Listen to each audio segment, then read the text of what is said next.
The World Bank has reclassified the Philippines as an upper middle income economy. What does this milestone really mean for ordinary Filipinos, and what opportunities does it create, and what opportunities are taken away from us to help break us down or break it down? We're joined by, again, thank you for coming, Ibon Foundation Executive Director, Sunny Africa. Welcome back to Political Beat, sir. Thank you for the invitation. Magandang gabi. Ayan. Kasi mukhang ilan ka lang sa mga hindi masyadong excited sa recent reclassification na ito. Pero unang-una sa lahat, ano nga ba ang ibig sabihin nito? Yung sinasabi nila na mukhang mas malaki ang kinikita ng mga Pinoy. Parang ganun. Yun ang sinasabi nila. Pero una maging sobrang linaw. Yung sinasabing $4,850 per Filipino. Meron ba sa atin nakaramdam na meron tayong kinikita individually, bawat bata, bawat sanggol, bawat matanda? Meron ba sa atin kumikita ng 300,000 pesos kada taon? Siguro kung may minimum wage earner ka, may 250 ka more or less. Pero yung sinasabi ng $4,850 per capita, i-multiply mo yan by yung 4 na tao sa bawat pamilya. Ang sinasabi niyan, meron ang karaniwang pamilyang Pilipino, may 1.2 million pesos kada taon. Hindi yung totoo. Wala nga silang 4,000 pesos. Exactly, yun ang point. So, itong numero na masyadong ikinatutawa, ikinagagalak ng administrasyon, sinasabi, ang karaniwang pamilyang Pilipino ay may 1.2 million pesos kada taon. Dahil hindi yung totoo, sa amin, walang kabuluhan yung upper middle income status na yan. Pero sa kaya nanggaling yung computational na yun? Mathematics lang yan. Kasi hindi naman palagi napapagtitiwalaan ng mathematics sa pag-conclude ng mga bagay-bagay. Ang simpleng ginawa ng World Bank dyan, noong dekada 80, bangko siya. Gusto niya ng simpleng paraan para sabihin kung magkano interest rate ang i-charge sa mga bansang utang sa kanya. So may technocrat na isip, para madali, kukunin ko yung halaga ng ekonomiya, yung tinatawag na gross national income, i-divide ko by yung laki ng populasyon, at yung makuhang numero, gagawa ko ng mga standard low income, lower middle, upper middle, high income. Ganun kasimple lang. Hindi siya nagsusukat ng pag-unlad, hindi siya nagsusukat ng naabot na antas ang pamuhay ng karaniwang tao. Sinasabi lang, arithmetically, gross national income divided by yung bilang ng tao, kung pasok ka dun sa kategoryang yon, yung ka na. Simple division lang. Simple division lang. At sa amin, magandang diinin niyan kasi sakto, dumating itong magandang balita na upper middle income tayo, dumating ito sa panahon na, una, dumami ang bilang ng mahirap sa Pilipinas. Ayon sa SWS, nadagdagan ng 2.3 million ang mahirap since pumasok si Pangulo Marcos. Mahigit kalahati ng pamilyang Pilipino, 14.5 million, sinasabing mahirap sila. Mas marami kaysa nakaraan. Ito na yung panahon na yung halaga ng minimum na sahod, mas maliit pa kaysa noong 1989, by 20%. Ang exception dyan yung NCR, pero 20% na naman ng mga gawa nasa NCR.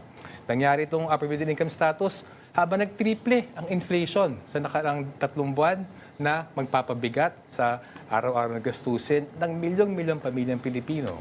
So kung panukat siya ng pag-unlad, hindi lang tutugma. Panukat siya ng pagyaman ng ilan. Ito din ang panahon na yung pinakunang trilyonaryo na pag-usapan natin dati, na itala ng Pilipinas. Kaya unfortunately, hindi sinusukat yung kalagayan ng ordinaryong Pilipino. Ang sinusukat nito, mas yung pag-angat sa buhay ng iilan. Kaduda-duda rin yung mukhang halos maraming bansa, with the exception of a few lang, ang umangat daw. Ang status din, maraming naging upper middle income. So, pag taken globally, anong ibig kaya sabihin ito? Sunny? Mathematics yan talaga to eh. So sa 4 na kategorya na yun, low income tsaka lower middle, may more or less, pagkalala ko, may mga 70 countries sa loob ng 2 kategorya na yan. Kaya, ang pwede lang umangat from dun sa lower middle to upper middle, yun dun sa mathematics na nasa boundary, naaangat doon sa upper middle. So ngayon, kung 6 lamang ang bansang umangat dyan, it's also because konti lang nasa borderline. Pero para sa amin, maganda sa tanong na yan, alamin, kung yung Pilipinas ay dumaktaw dun sa threshold na yan, from 4,600 dati, nag 4,800 ngayon, nasan siya sa buong latag ng mga bansa? Yung Pilipinas, kahit na lumaktaw to upper middle, nasa pinakamahirap pa rin ng 1/3 ng buong mundo. Yung Pilipinas, yung abot niyang GNI per capita, 1/3 lamang ng global average. Yung global average, mga 15,000-16,000. Yung pinakamayamang bansa, Liechtenstein, 40 beses ang laki sa GNI sa Pilipinas. Kaya kahit na umangat tayo ng konti ng ganun, kabilang pa rin sa pinakamahirap na bansa sa mundo at ang layo-layo dun sa mga high-income countries ng mundo. At kung i-compute mo yung Liechtenstein ng population niya, hindi naman, mas marami pa yatang tao dito sa building ng TV5. Parang 4 na Batanes. Ito yung mga 40,000-45,000 naman yata yung populasyon So, niya. lalaba, malaki-laki ang ano. Pero anyway, Anyway, pero ano yung, bakit sinasabi ng pinagmamalaki ng ating mga economic managers, these are the results of sound economic policies. Yung paulit-ulit na adjective, yung sound economic policies, pati in-echo din ng Pangulo. Although yung head ng DepDep, si Balisa, sinasabi na, inaamin niya na, alam niya na hindi ito talaga reflective doon sa realidad na nararamdaman ng mga tao. Pero ano ba itong sound economic policies na sinasabi nila? Hindi kasi sound economic policies natin eh. So, ang tingin namin, kaya masyadong pinapalaki ng gobyerno, yung kasi upper middle, actually precisely para pagtakpan yung realidad, dumami ang mahirap, bagsak ang kita, bagsak ang agrikultura, pinakamalit sa kasaysayan ng bansa, bagsak manufacturing, pinakamalit sa 8 dekada. So, lalakas ang boses mo sa mukhang good news para itago yung mas maraming bad news. At ngayon ko lang nadinig na si Sec Balisacan pala medyo nagtimpla. Yes. Kasi yung academic career ni Sec Balisacan nasa pag-aaral ng kahirapan sa Pilipinas. So, granted political position yan, cabinet member. Kung magtitimpla siya, apparently, hindi na kaya timplahin ayon dun sa politics na sabihin ang galing-galing ng Pilipinas, nagtimpla pa rin siya at nagpigil siya kasi alam niyo yung katotohanan. At promise, bukas, pag humupa na yung emosyon sa upper middle income, ma-realize ng bawat Pilipino, walang kinalaman yung upper middle income status na yan sa araw-araw na pamumuhay ko. Mahal pa rin ang bilihin, kuling pa rin ang kita ko, naghahanap pa rin ako ng trabaho, mamumblema pa rin ako sa mga darating na taon, darating na buwan. Bukod sa status na hindi na tayo nagdarahop, ano ba yung mga practical advantages ng pagiging upper middle income economy? Wala. Wala. May nagsasabing reputational, pero yung reputation naman, laway lang yan. Ito ba may epekto sa credit ratings natin? Credit standing? Yun nga, on the contrary. Buti pa nga yung senior citizen eh. Kung mag-senior ka, mag-graduate ka, may 20% discount ka. Sa upper middle income, iba. Kung mag-graduate ka to upper middle income, mas mataas ang interest rate na babayaran mo, mas maikli yung amortization period. Kasi nga, yun ang disenyo ng World Bank. mga kategorya na yan. Dinisenyo na ng World Bank para madali niya tansyahin kung magkano yung kisingilin niya on what terms sa mga utang sa kanyang mga bansa. So actually, dineclare ka tayong upper middle income. Pero pabagsak ang ekonomiya, bumabagal. Ang bilis-bilis ng inflation, dumadaming mahirap, kulang ang trabaho, kulang ang kita. Sa exact time na kailangan natin sana na mas malaking ayuda or murang pautang, inagaw sa atin yon. Mababawasan pa yan, di ba? Madadagdagan debt service natin. Mababawasan yung tinatawag na official development aid, yung concessional. Mapipitan tayo ngayon dahil mababawasan ng concessional lending sa market. Eh kung sa market ka uutang, wala yung subsidio ng World Bank or ng ADB or ibang mga bilateral donors, essentially, sa panahon ng kagipitan, at keep it talaga yung Pilipinas, sa panahon ng kagipitan, ngayon pa nagmahal ang kapital, pagpapautang.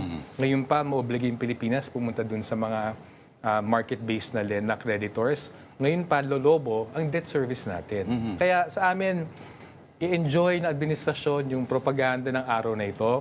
Pag itinang SONA, malamang bibida yan uli. Pero alam ng ordinaryong Pilipino, walang kabuluhan yan sa araw-araw na buhay nila. Mukhang wala namang maniniwala yata. Eksakto kasi nasa Canada siya siguro. Hindi, tsaka babalik sa kanya yan. Sabihin mo, upper middle income na, yung mga cheerleaders ka, kung lahat kayo, lahat ng economic managers at yung gobyerno sabihin, malaking tagumpay ito sa aming mga sound economic policies, bagsak na nga yung survey ratings ni Pangulo Marcos, lalong babagsak to.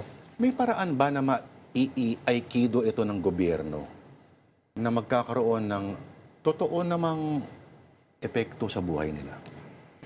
Wala, kasi ang pinaka-main impact nga ng pagiging upper middle, yung nabanggit nyo, credit rating siya eh. Hindi siya panukat ng pag-unlad. Credit rating lamang siya. Yun lamang babago. Hindi magabagong kalagayan din natin Pilipino. Kulang pa rin ng trabaho, mahal pa rin presyo ng bilhin, etc. etc. So para sa amin, kung i-aikido ng gobyerno, yung credit rating na yan, na upper middle income, wala na siya, magtalo siya dyan. Kasi arithmetic yan eh. Mahirap kalaban ng arithmetic. Yun ang mathematics ng pag-compute. Ibang tanong, anong dapat gawin ng gobyerno para paghandaan yung siguradong pagtaas ng utang, pagtaas ng bayad sa utang. So ang tanong ngayon, anong ginagawa ng gobyerno para hindi na palaasa sa OFWs or BPOs para sa foreign exchange natin? Kasi yung utang panlabas naman, marami dyan mahalaga dahil sa foreign exchange.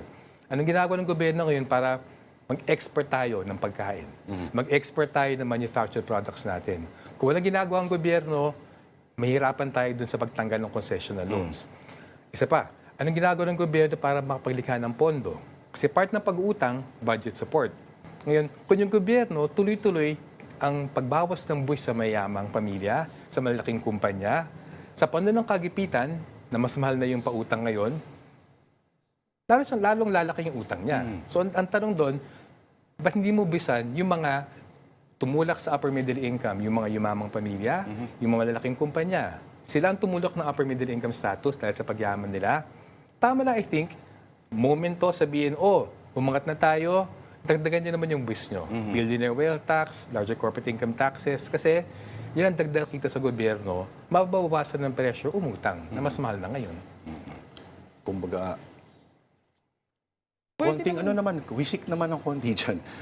May sinabi ka na mukhang may nangyayari dito sa budget na mukhang nini-ninja ang dapat mapunta sa taong bayan. Well, una, hindi naman nawala ang korupsyon sa gobyerno. Yung pinakapasimulan ng pinakamalaking korupsyon sa budget, nakalusot dun sa impeachment. At yung kanyang budget secretary, hindi natin lang kung nasaan. So ngayon, nag-announce sila, 6% increase daw sa pambansang budget to 7.2 trillion. Parang laki. Una, inflation rate lang yan. Yung 6% increase na yan, kakainin niya ng inflation in 2026. So neto, walang paglaki yan. Ikalawa, dahil hindi naman narendan yung korupsyon, dun sa mas maliit na budget, dahil kinain ng inflation yung paglaki niya, kung mananatili yung bibigay sa mga trapo in terms of pork barrel, infrastructure projects, lalong-lalo na palapit ang 2028. Ibig sabihin, mas nadami para sa pork barrel electoral war chest, kabawasan sa serbisyo sa ordinaryong Pilipino. At sa amin, ang dapat na aikido, yung budget secretary, yung budget process, at yung mga mambabatas na magpapasa ng budget na ang tanaw nila ay 2028, hindi naman yung pangailangan, lalo na ngayon pagkatapos ng krisis sa gitnang silangan. Ano nga ba yun? Yung kanilang may ambisyon sila, di ba? Yung parang long-term projection. Ay, yung fiscal consolidation? Yun ba yun? May Tagalog title yung proyekto na yun eh. Ambisyon ba yun? Ambisyon. Kinalimutan Ambition na yata. 2040? Oo. Yan. Nananitiling ambisyon pa rin siya. Palayo lang, palayo. Kasi yung ambisyon na yun ay maging totoong middle class ang bawat pamilyang Pilipino. Ngayon, 28 million na pamilya. Ilan ba actually yung masabing mahirap? 14.5 million. Ilan ang lower middle class? More or less 7 million. So out of 21.5 million na pamilya na lower middle class at poor, ilan ba yung totoong middle class? Sabi mo, malaki na. Sabi mo, 4 to 5 billion.